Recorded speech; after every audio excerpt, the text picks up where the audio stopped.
अच्छा, कभी सोचा है कि क्या हमारे कुछ अधिकार ऐसे हैं जो हमें पैदाइशी मिलते हैं, या फिर वो बस सरकार के बनाए हुए कुछ नियम कानून हैं? सुनने में ये सवाल शायद बहुत सीधा साधा लगे है ना? पर इसी एक सवाल ने दुनिया में बड़ी बड़ी क्रांतियां ला दी हैं। तो आज हम इसी शक्तिशाली टकराव को समझने वाले हैं। प्राकृतिक अधिकार और कानूनी अधिकार, एक ऐसा आइडिया जिसने साम्राज्यों को गिराया और राष्ट्रों को जन्म दिया। तो आखिर इन दोनों में फर्क क्या है? देखिए, एक तरफ है प्राकृतिक अधिकार। जैसा कि नाम से ही पता चल रहा है, ये यूनिवर्सल माने जाते हैं। मतलब ये हर इंसान के पास हैं, कोई इन्हें छीन नहीं सकता। और माना यह जाता है कि ये हमें प्रकृति या ईश्वर से मिले हैं। और दूसरी तरफ है कानूनी अधिकार, जो इससे बिल्कुल उलट हैं। ये वो अधिकार हैं जो सरकारें बनाती हैं, और इसीलिए सरकारें इन्हें बदल भी सकती हैं, यहाँ तक कि छीन भी सकती हैं। चलिए अब थोड़ा और गहराई में जाकर इन दोनों को ठीक से समझते हैं कि आखिर ये हैं क्या। तो प्राकृतिक अधिकार का जो मूल आइडिया है ना, वो बहुत ही सिंपल है। इसका मतलब है कि कुछ अधिकार सिर्फ इसलिए मिले हुए हैं क्योंकि हम इंसान हैं, बस। सरकारें इन अधिकारों को बनाती नहीं हैं, बल्कि सरकारें बनती ही इसलिए हैं ताकि इन अधिकारों की रक्षा कर सकें।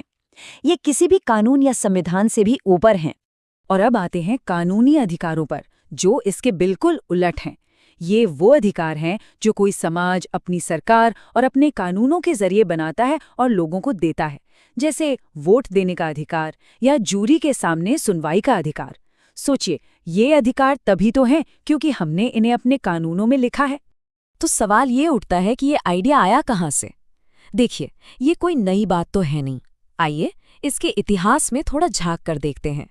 इस आइडिया की जड़ें, आप मानेंगे नहीं, हजारों साल पुरानी हैं। इसकी शुरुआत होती है प्राचीन ग्रीस से, जहां स्टोइक दार्शनिकों ने पहली बार ये बात कही कि क्योंकि सभी इंसान सोच समझ सकते हैं, इसलिए सब बराबर हैं। फिर मध्य युग में ये विचार धार्मिक कानूनों का हिस्सा बन गया। लेकिन असली धमाका तो हुआ प्रबोधन काल, यानी एज ऑफ एनलाइटनमेंट में। तब विचारकों ने इसी आइडिया का इस्तेमाल करके राजाओं के उस दावे को चुनौती दी कि उन्हें भगवान ने राज करने के लिए भेजा है। और यही आइडिया आगे चलकर हमारे आज के ह्यूमन राइट्स यानी मानवाधिकारों की नींव बना। अच्छा, तो प्रबोधन काल के कुछ बड़े विचारकों को देखते हैं। एक थे थॉमस हॉब्स। उनका मानना था कि प्रकृति की अवस्था में, मतलब एक ऐसी दुनिया जहां कोई सरकार न हो, वहां सबसे पहला और जरूरी अधिकार है अपनी जान बचाना। लेकिन उन्होंने ये भी कहा कि अगर ऐसा हुआ तो नतीजा होगा सबकी सबसे लड़ाई, और ऐसी जिंदगी तो जाहिर है बहुत ही भयानक होगी। और फिर आए जॉन लॉक, जिनके आइडियाज ने सचमुच दुनिया बदल दी। उन्होंने 3 सबसे जरूरी प्राकृतिक अधिकार बताए: जीवन, स्वतंत्रता और संपत्ति। लॉक का तर्क उस समय के हिसाब से बहुत क्रांतिकारी था। उन्होंने कहा कि सरकार का काम इन अधिकारों की रक्षा करना है, और अगर सरकार ऐसा करने में नाकाम रहती है तो लोगों को पूरा हक है कि वो उस सरकार को बदल दें या हटा दें। और फिर थॉमस पेन ने इस बात को एक कदम और आगे बढ़ाया।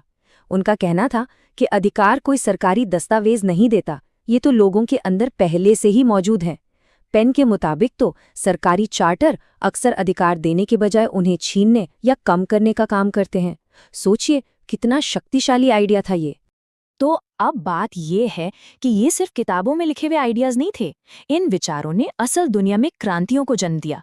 चलिए देखते हैं कि ये थ्योरी कैसे प्रैक्टिकल एक्शन में बदली। ये जो शब्द स्क्रीन पर हैं, ये आज भी पूरी दुनिया में गूंजते हैं। जब अमेरिकी कॉलोनियों ने ग्रेट ब्रिटेन के खिलाफ बगावत की, तो उन्होंने अपनी लड़ाई को सही ठहराने के लिए सीधे सीधे प्राकृतिक अधिकारों की भाषा का इस्तेमाल किया। उनका तर्क था कि राजा उनके उन अधिकारों को छीन रहा है जो उन्हें जन्म से मिले हैं। लेकिन यहाँ एक बहुत ही दिलचस्प बदलाव देखने को मिलता है। थॉमस जेफरसन ने जब स्वतंत्रता की घोषणा लिखी, तो उन्होंने जॉन लॉक के 3 अधिकारों में से एक को बदल दिया। उन्होंने संपत्ति की जगह लिख दिया खुशी की खोज। और ये सिर्फ शब्दों का हेरफेर नहीं था। इस एक बदलाव ने अधिकारों का दायरा बहुत बड़ा कर दिया। अब बात सिर्फ जमीन जायदाद की नहीं थी, बल्कि अपनी जिंदगी को बेहतर बनाने और अपनी खुशी तलाशने के अधिकार की भी थी। लेकिन क्या सब लोग इस आइडिया से सहमत थे? जी नहीं, बिल्कुल नहीं। प्राकृतिक अधिकारों के इस पूरे कॉन्सेप्ट को एक बहुत बड़ी दार्शनिक चुनौती भी मिली। और ये सवाल बहुत बुनियादी है। क्या ये अधिकार सच में प्राकृतिक हैं, या ये सिर्फ एक अच्छा सा आइडिया है जिसे हमने खुद बना लिया है? इस सवाल का सबसे तीखा जवाब आया दार्शनिक जेरेमी बेंथम की तरफ से। उन्होंने तो प्राकृतिक अधिकारों के इस पूरे आइडिया को ही सिरे से खारिज कर दिया। उनके शब्द थे, ये बैसाखियों पर खड़ी बकवास है। बेंथम का तर्क बिल्कुल सीधा और साफ था। उनके हिसाब से अधिकार प्राकृतिक होते ही नहीं हैं।